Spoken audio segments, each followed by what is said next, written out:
जय हिंद। आज हम लोग कक्षा 10 के रसायन शास्त्र का अध्ययन इस वीडियो में करेंगे और रसायन शास्त्र के अंतर्गत रासायनिक अभिक्रिया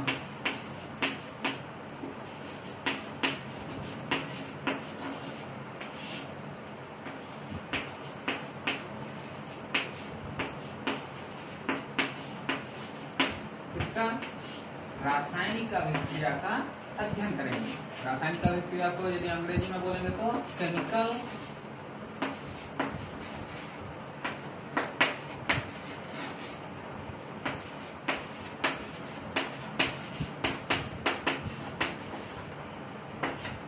रिएक्शन बोल देते हैं।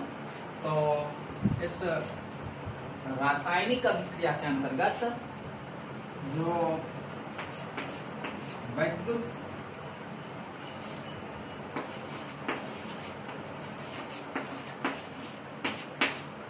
अपघटन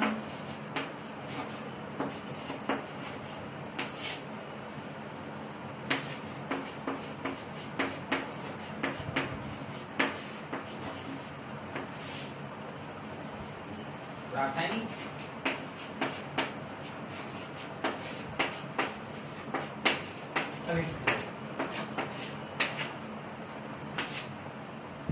इससे पहले हम लोग रासायनिक अभिक्रिया के पहले प्रकार यानी संयोजन अभिक्रिया, वियोजन या घटन अभिक्रिया, और उसके बाद हम लोग पढ़ते हैं वैद्युत अपघटन रासायनिक अभिक्रिया।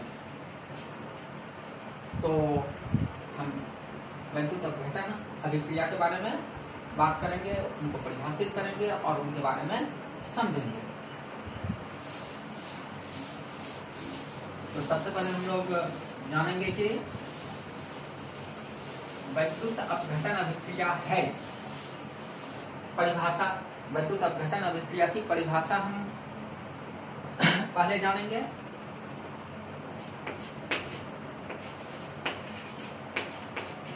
वैसी रासायनिक अभिक्रिया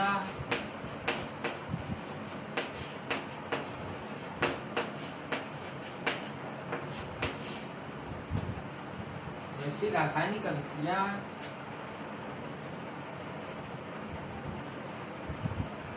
जिसमें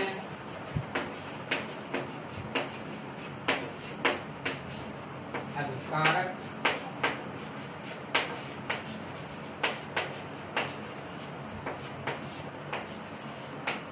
के रूप में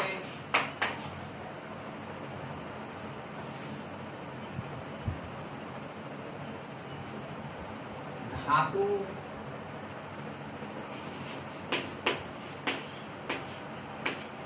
के ऑक्साइड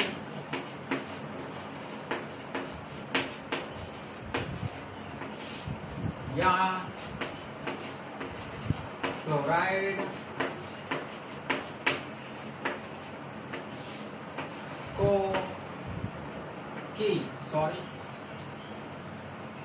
धातु के ऑक्साइड या क्लोराइड की द्रवित अवस्था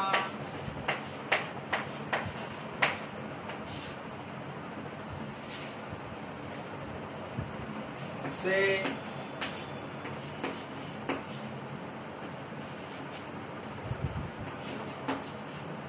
विद्युत धारा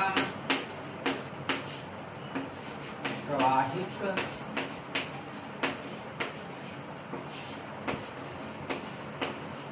करने पर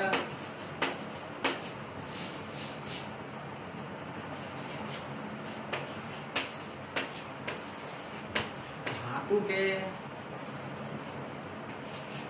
ऑक्साइड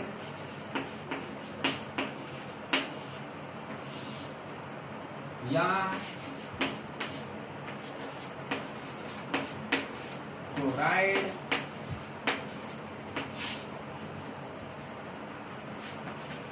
अपघटित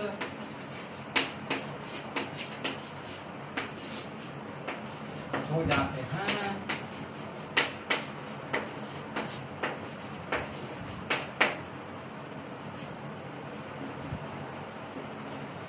धातु के ऑक्साइड या क्लोराइड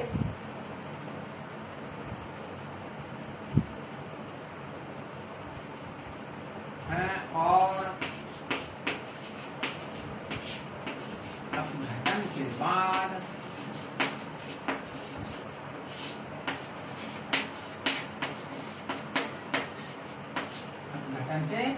बाद धातु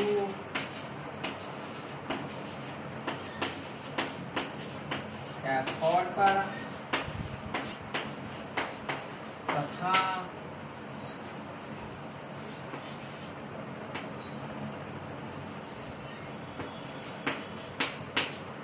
ऑक्सीजन गैस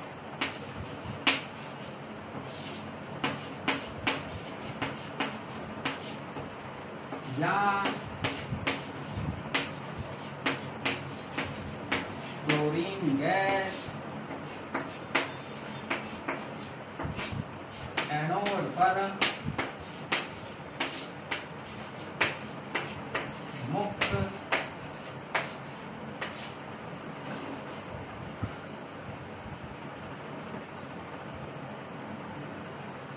मुक्त हो जाता है।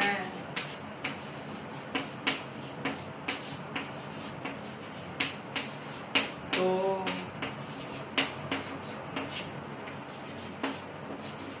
इस प्रकार की रासायनिक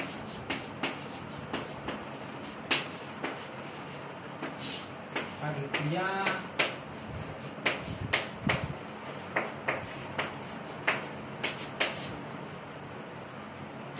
वैद्युत अपघटन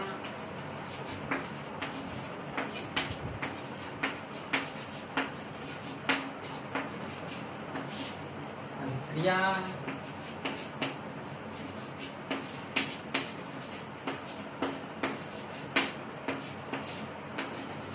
कहलाती है।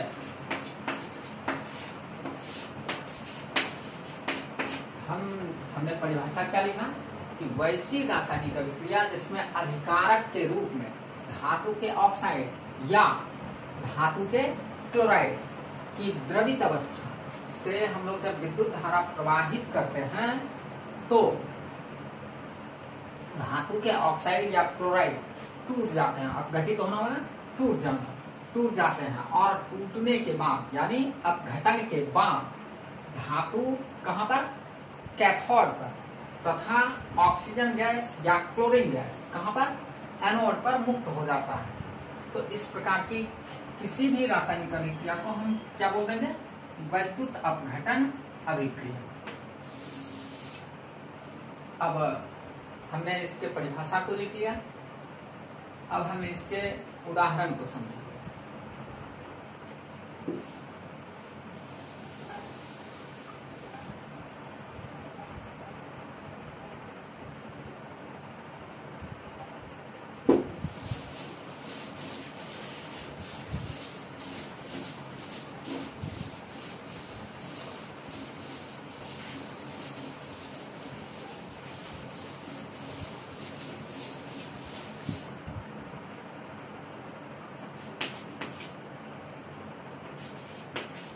वैद्युत अपघटन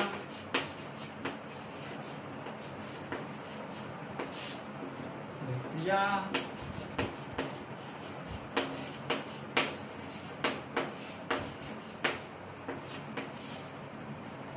वैद्युत अपघटन अभिक्रिया का उदाहरण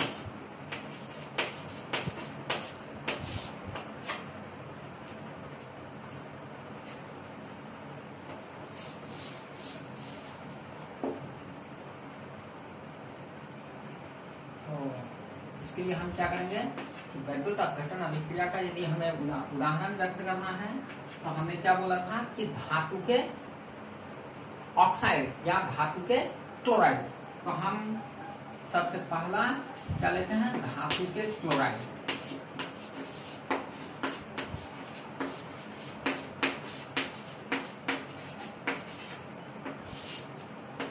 इसके रूप में, धातु के क्लोराइड के रूप में हम लोगों के घरेलू उपयोग में जो भोजन के रूप में हम लोग नमक का प्रयोग करते हैं, तो नमक क्या, धातु का क्लोराइड, यानी जिसका आण्विक सूत्र हम लोग लिखते हैं NaCl। तो नमक का ही उदाहरण लेते हैं, नमक। अब नमक को हम लोग क्या बोल देते हैं, सोडियम क्लोराइड।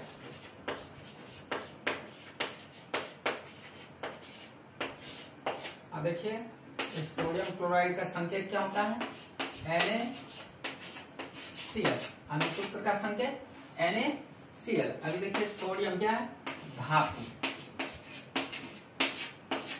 और ये क्लोरीन, क्लोरीन का एक परमाणु, तो इसलिए आयन, तो क्लोराइड।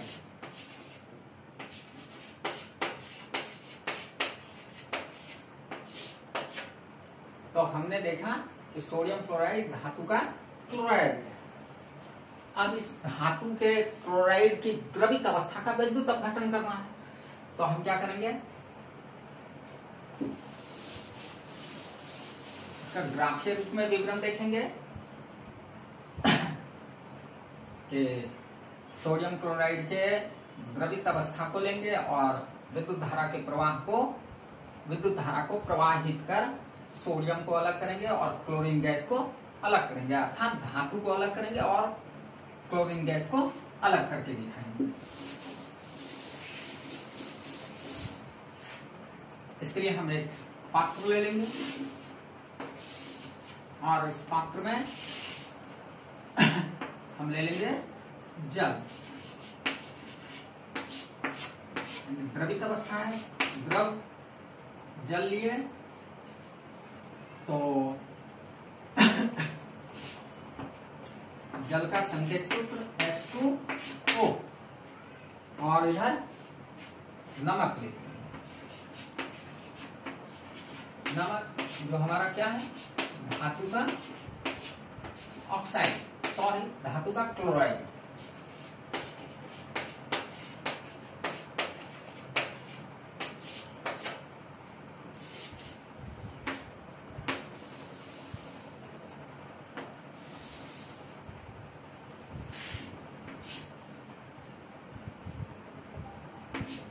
NaCl, और NaCl को आप बोल देते हो सोडियम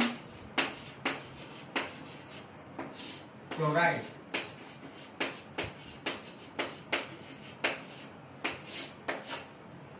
अब हम लोग क्या करते हैं कि दो धातु के छड़ लेते हैं, मान लीजिए ये दोनों छड़ तांबा धातु के हैं, और इन्हें हम लोग एक सेल से बाह्य परिपथ में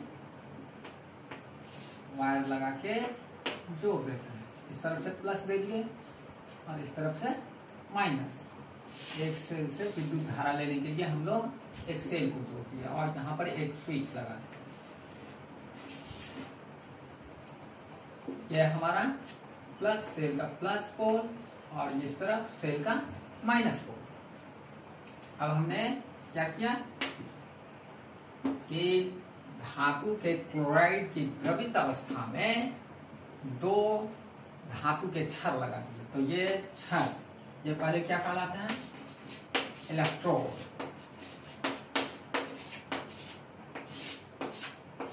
ठीक, और तो ये भी छड़ है, धातु का छड़ है। आप किसी भी धातु का छड़ ले सकते हो, तांबा, लोहा, एल्युमिनियम। तो इलेक्ट्रोड,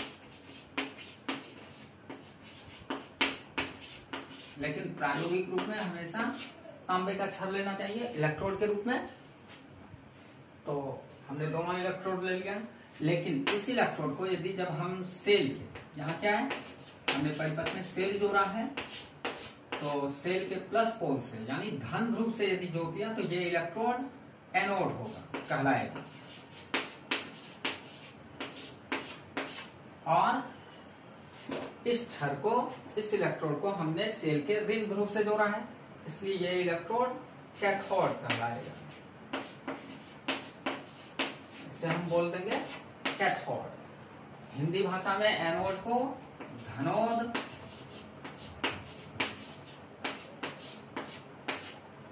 और कैथोड को ऋणोद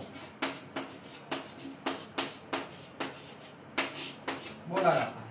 तो अब हमने एक पात्र लिया, उसमें थोड़ा जल का मात्रा लिया, नमक लिया, नमक यानी सोडियम क्लोराइड यानी धातु का क्लोराइड, और उसकी द्रवित अवस्था को प्राप्त कर लिया। फिर उसमें 2 धातु का क्षार डाल दिया, जिसको हम लोग इलेक्ट्रोड बोल दिया। अब उस दोनों इलेक्ट्रोड को बाह्य परिपथ में एक वायर से सेल के साथ, सेल के धन ध्रुव और ऋण ध्रुव से जोड़ दिया।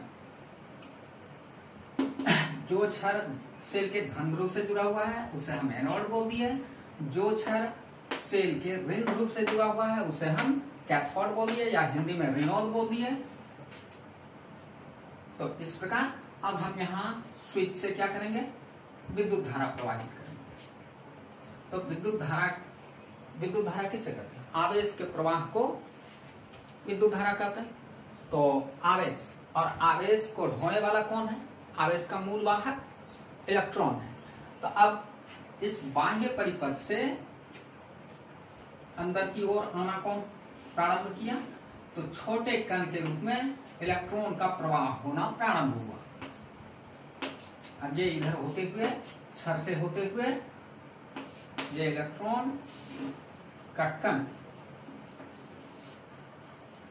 अब इलेक्ट्रॉन की बौछार यहां पर मौजूद किसके कण? सोडियम क्लोराइड के कण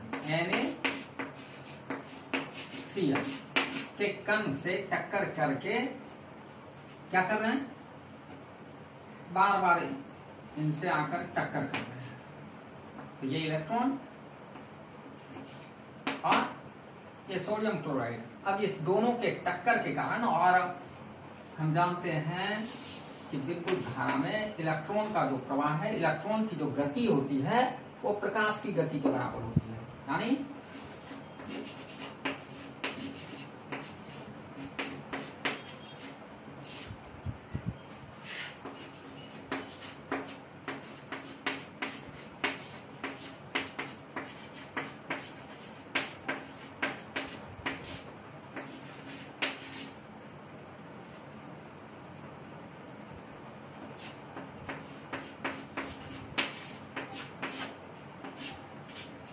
तो अति उच्च वेग से इलेक्ट्रॉन के गति करने के कारण इसका संवेग बहुत अधिक हो जाता है, और इस संवेग के कारण, इलेक्ट्रॉन के संवेग के कारण सोडियम क्लोराइड के गोलीय अणु विखंडित हो जाते हैं। इनके सोडियम और क्लोरीन के बीच जो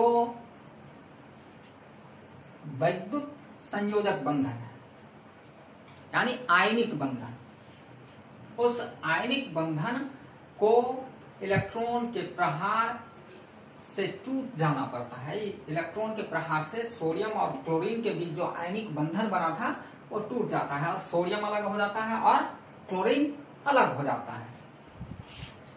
इस तरीके से हम देखते हैं कि सोडियम क्लोराइड किसमें?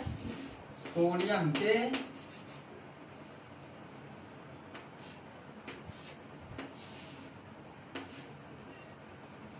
में और क्लोरीन, ये अलग हुए। तो सोडियम का धनायन बना और क्लोरीन का ऋणायन। अब ये हम देख रहे हैं कि ये क्षार हमारा क्या है? माइनस, और क्लोरीन हमारा क्या है? और क्लोरीन हमारा माइनस है, ऋणावेशित है, और सोडियम हमारा धनावेशित है। तो अब हमने लिखा था कि क्लोरीन गैस कहां पर? एनोड पर, या ऑक्सीजन गैस एनोड पर मुक्त होगी। तो यहां हमें क्लोरीन प्राप्त हो रहा है, क्लोरीन का आयन प्राप्त हो रहा है। तो क्लोरीन इलेक्ट्रॉन को ग्रहण कर करके क्लोरीन के रूप में, जहां अभी देखिए ये पोल हमारा क्या है? प्लस, तो ऋण आवेश इसकी ओर अट्रैक्ट होगा। तो क्लोरीन कहां? एनोड पर मुक्त होने लगा, और सोडियम धनावेशित है, धनावेशित होने के कारण वह कैथोड पर मुक्त होने लगेगा। यानी Cl चला गया किस पर? एनोड पर, एनोड पर Cl2 गैस मुक्त होने लगी और कैथोड पर सोडियम धातु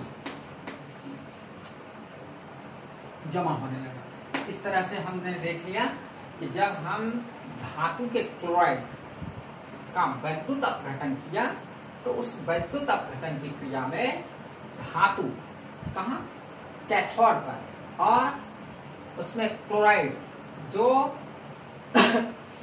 इलेक्ट्रॉन को ग्रहण कर करके क्लोरीन के परमाणु और उससे उसके बाद अणु के रूप में रूपांतरित होकर क्लोरीन गैस के रूप में कहां पर, एनोड पर मुक्त हुआ। इस तरीके से हमने वैद्युत अपघटन यानी धातु के क्लोराइड के वैद्युत अपघटन की संपूर्ण क्रियाविधि को जाना।